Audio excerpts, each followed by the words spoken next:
Power star Pawan Kalyan నటిస్తున్న సినిమాల్లో హరిహర వీరమల్లు గత 4-5 ఏళ్లుగా సెట్స్ పైనే ఉంది. ఏదో ఒక కారణంగా రోజు రోజుకి ఈ సినిమా వెనక్కి వెళ్తూనే ఉంది.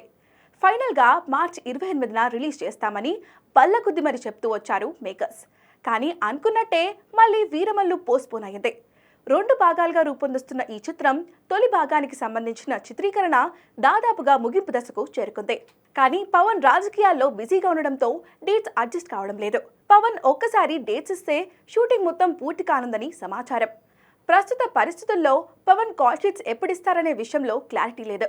కానీ మేకర్స్ మాత్రం ఎట్టి పరిస్థితుల్లోనూ ఏప్రిల్లో బ్యాలెన్స్ షూటింగ్ పూర్తి చేయాలని భావిస్తున్నారట. పవన్ కూడా అందుకు గ్రీన్ సిగ్నల్ ఇచ్చినట్లుగా సమాచారం. ఇప్పటికే పోస్ట్ ప్రొడక్షన్ వర్క్ ఫుల్ స్వింగ్లో జరుగుతుంది కాబట్టి ఏప్రిల్లో షూటింగ్ పూర్తి చేసి మే నెలలో రిలీజ్కు రెడీ అవుతున్నట్లుగా తెలుస్తోంది. మే 9న హరిహర వీరమల్లు రిలీజ్ కానుందనే టాక్ వినిపిస్తుంది. ఇప్పుడు ఆల్మోస్ట్ మేకర్స్ ఈ డేట్ను లాక్ చేసినట్లుగా చెప్తున్నారు. ఒఫీషియల్ కన్ఫర్మేషన్ రావడం ఒక్కటే లేట్ అంటున్నారు.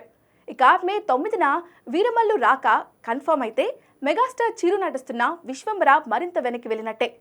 ఎందుకంటే సంక్రాంతి నుంచి వాయిదా పడిన విశ్వంబరను సమ్మర్లో రిలీజ్ చేస్తారని అనుకున్నారు. కానీ ఇప్పుడు అదే డేట్కు వీరమల్లు రాబోతుంది కాబట్టి ఆగస్టులో విశ్వంబర రిలీజ్ అయ్యే ఛాన్స్ ఉంది. ఇలాంటి విషయాల్లో త్వరలోనే క్లారిటీ రానుంది.